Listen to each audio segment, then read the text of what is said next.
Congress has not voted to enhance Social Security in more than 52 years. Expand benefits and extend the solvency of Social Security. Wow, this just happened today. Social Security increases to all. You are not going to want to miss this. This just came out from Representative John Larson, who said today, August 14th, is the 88th birthday of Social Security, and what is a better birthday present than to increase the benefits across the board? Now, I'm going to share with you some notes. I'm going to share this video with you. You're not going to want to miss it. As he says, it's time for America and Congress to take off the gloves in the fight for Social Security. He says to tell your elected officials, your members of Congress, reach out to them and let them know it's time for a vote. And also share these videos out, because we need to spread the word that we are in a fight for increasing and enhancing Social Security benefits.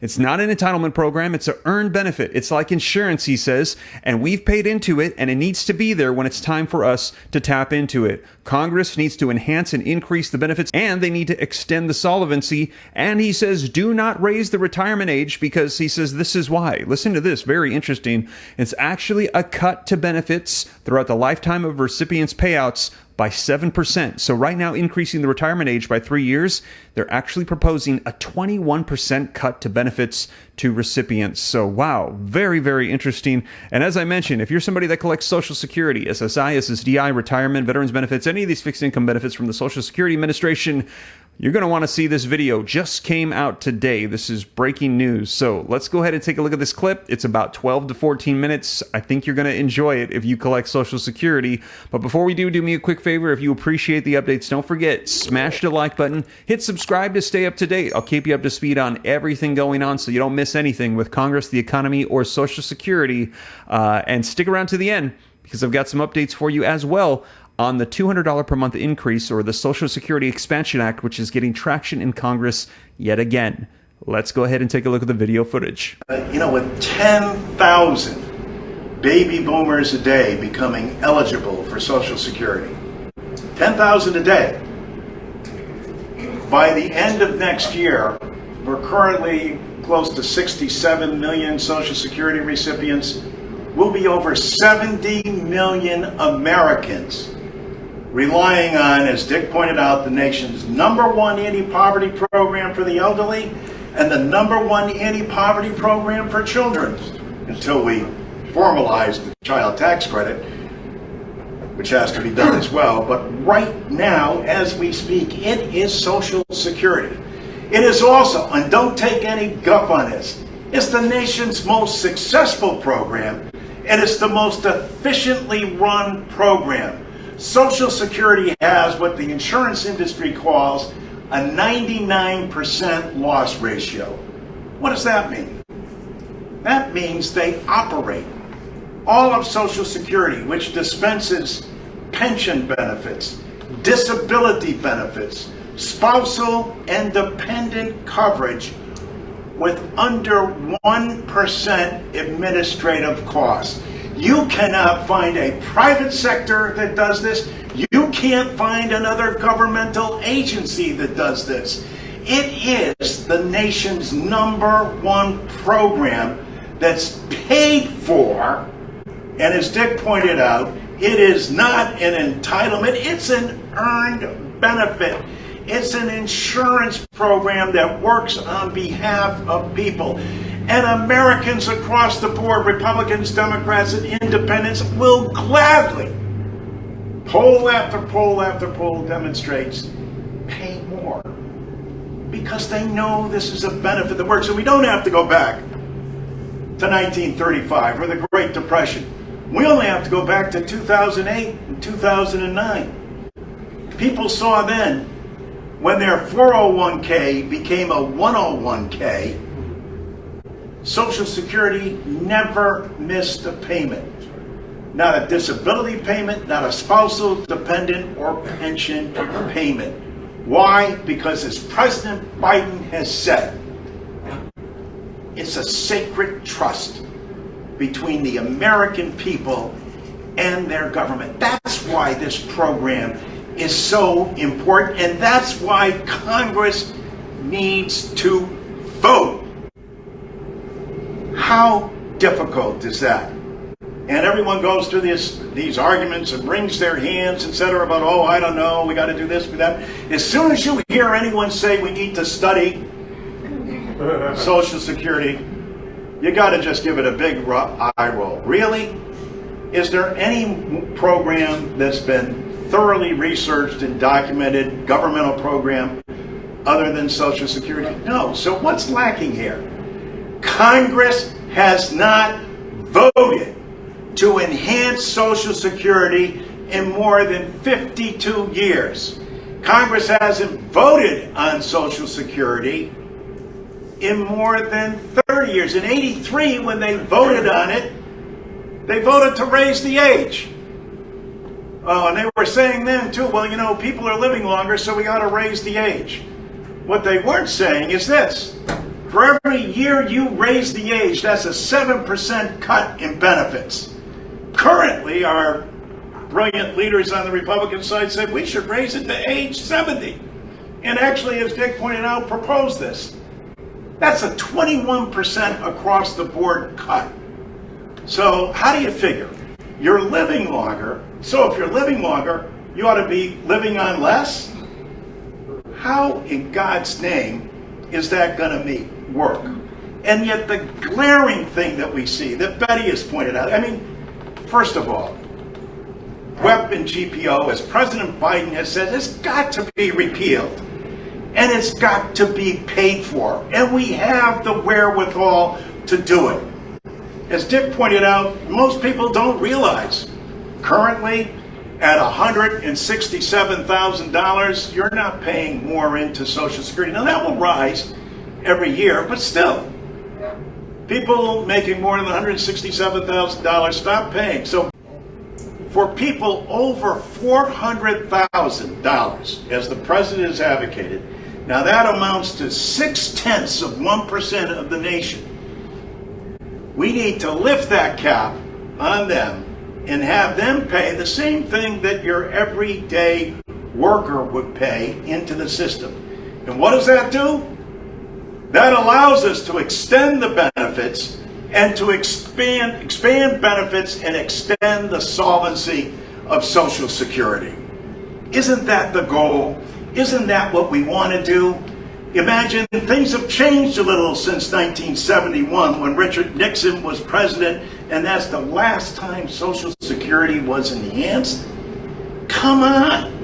And what does it require? This is nothing that the president can do through executive order. It's nothing that the Supreme Court is going to adjudicate.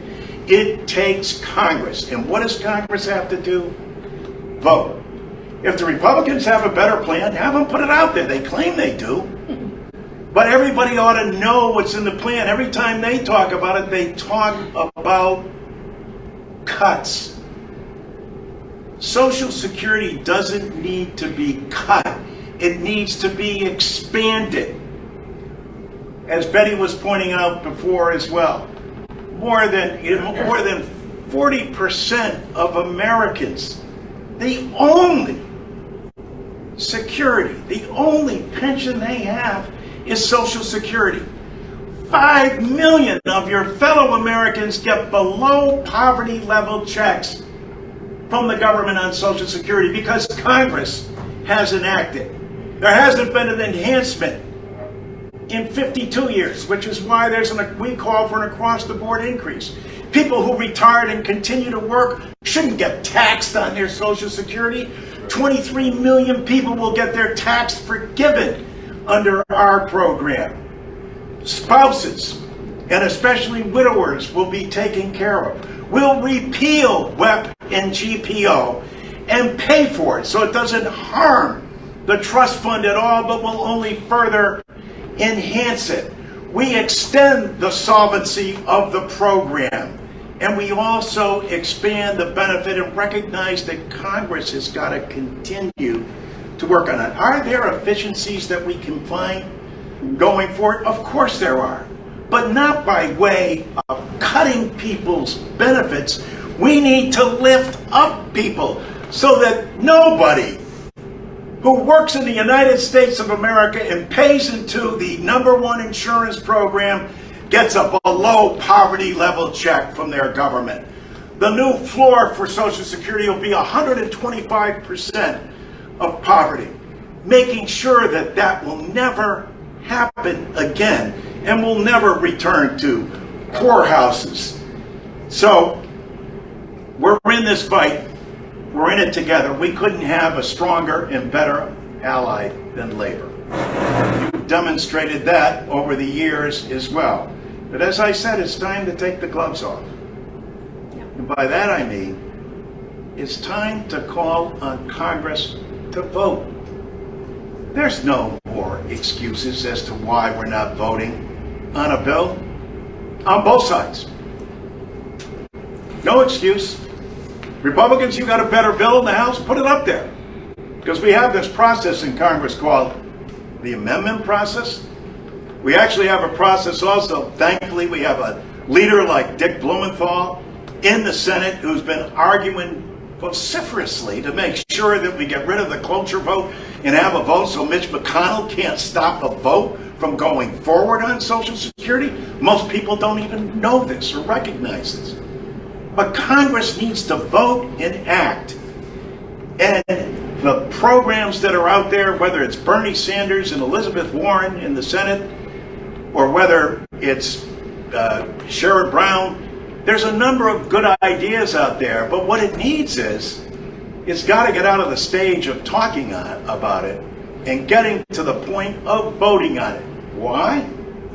So the American people know exactly where you stand.